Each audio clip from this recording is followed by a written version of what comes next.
Hello again, I'm Paul Baer. I head up North America Managed Risk Services for CyberSource. For those of you who aren't familiar with CyberSource is a visa solution and a global payments management platform.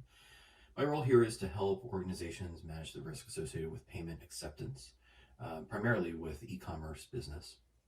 If you didn't see the first video of the series, I'd encourage you to take some time and go back and watch that.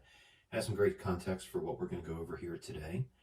Again, I'll ask you to share any questions or comments below. We'll try to get those answered for you as best we can. Today, I'd like to start talking about the trends that we're seeing related to the pandemic as it relates to fraud. Three topics that we're going to talk about today. One is how the migration to online shopping has impacted what we call account origination fraud, fraudsters in self-isolation, and the long-term implications of pandemic-related phishing scams. So let's talk about the first topic, account origination fraud, and how you think about people who maybe haven't necessarily shopped online before, or maybe they've not been as frequent of an online shopper, are now almost being forced to shop online because they can't do their brick and mortar shopping, or they're going to pick up online, but they have to make their purchase through the online channel and then pick up at the brick and mortar location. Because of this, there's been a huge surge in new accounts opening at the same time, much more than we typically see. We have a lot of merchants who have a lot of fraud rules around new account creation.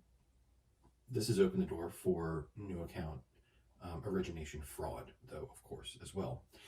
And depending on how a merchant is approaching this, it can either lead to a lot of false positives from locking down good customers from being able to create new accounts, or false positives from preventing customers from being able to create their new accounts. We have a lot of merchants who use providers that evaluate, when was the first time that this email address was seen on the internet or in their consortium models. And a lot of times it will determine how many days has it been since that email address was seen. And it will do it in days. And if it's been 0 days since that email address was seen, that can help you confirm, was this a brand new email address or not? And a lot of times there is more fraud associated with that 0-day email address. However, you can't just assume that all email addresses that are brand new to you are brand new overall, or are going to be higher risk. It's not always that clear cut.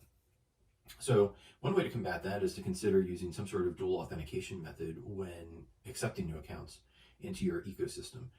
You can either require a secondary email address or a mobile phone number to help confirm and validate those customers before you allow them into your system. And then you have your normal fraud checks as those consumers attach payment instruments and place orders against those accounts that they've created. The opposite of this, and we'll talk about this when we talk about the long-term implications of phishing scams, is there's also the likelihood that you're going to have what we call sleeper accounts that are created now and lay dormant and have no activity for a long period of time. And then suddenly, weeks, months, sometimes even years down the road, these accounts will suddenly have purchases associated with them. And the risk here is merchants who think that account age and good payment history are the same thing, and they aren't necessarily the same thing. Just because an account has been around for a year is not the same thing as an account that's been around for a year with good payment history or good good order history, no chargebacks, good lifetime value, etc. So if you have an account that was created a year ago, let's say a year from now, had no orders, and then suddenly is buying or placing a very risky transaction, you don't want to give that customer credit for having a 365-day-old account. You almost want to treat that customer as a brand new customer, despite the fact that the account is a year old. So let's talk about fraudsters in self-isolation. Poor fraudsters, they're dealing with self-isolation just like we are. If you think about why is card not present so appealing to fraudsters, or more appealing than card present, it's the anonymity. They don't have to go into a store. They don't have to show their face. Well, what has this pandemic provided to them? Even more of a contactless experience. They don't have to sign for deliveries. A lot of times they don't have to go into a store for an in-store pickup. They'll have someone from the store come out to their car and put it in the trunk for them. But that causes complications down the road for merchants who need that proof of delivery, or anything if they're going to have any kind of hope of recovering chargebacks. We'll talk about that in a future session. The way this impacts shipping addresses is fraudsters have always used the second and third lines of shipping addresses to their advantage to manipulate deliveries or for rerouting fraud and all these different types of things. And this is no different. What we're seeing now is there are scenarios where there are generic messages and other things being put in those second and third lines that packages can be left outside, ways that packages that normally would require proof of delivery, those restrictions are much more relaxed now. Think about high value physical goods that, frankly, if you need to issue a charge or try to dispute a chargeback later as a merchant, without that proof of delivery, you have now no chance of winning. And the fraudsters know that. And they're exploiting that, the relaxing of those rules right now. So you really want to be wary of any language in the second or third lines of those shipping addresses that can be, detrimental to you down the road if you need to represent any chargeback. That goes beyond what we always know, that fraudsters use second and third lines of addresses to try to bypass fraud strategies that only look at the first line of a shipping address, or velocity rules and things like that for neg lists as well. Lastly, let's talk about the long-term implications of phishing scams related to the pandemic. And we all know that when disasters happen, bad people take advantage. This is no different. We have emails and texts going out all the time that appear to be coming from the World Health Organization, early stimulus payments, airline refunds, text saying, you've come in contact with someone with coronavirus, please click this link. Some people may say these things look very obvious. I can't believe they still do them, but I guarantee you, if people didn't fall for them, they wouldn't still do them. So these are very lucrative, very effective. The FBI is shutting down hundreds of them constantly.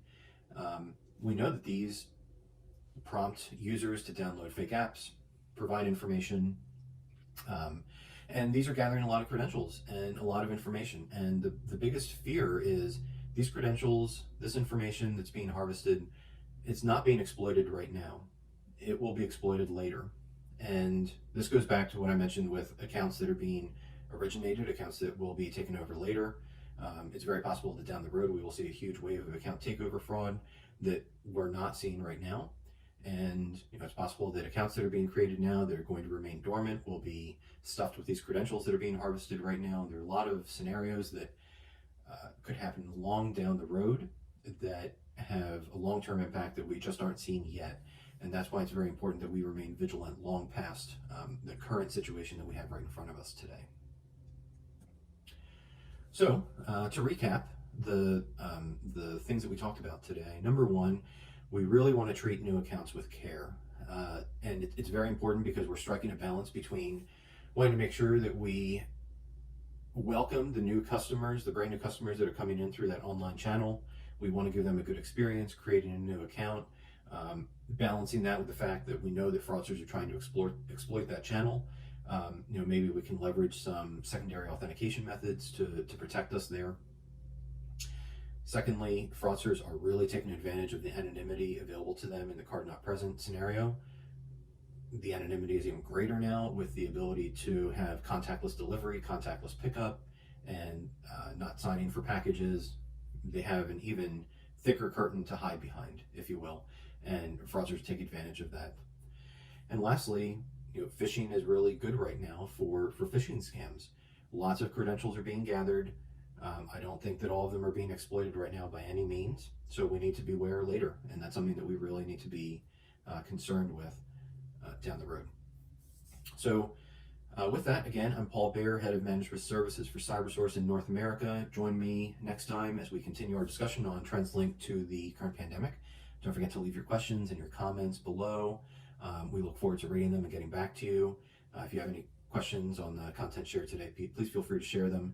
And you can also reach out to us on our website at cybersource.com. See you next time.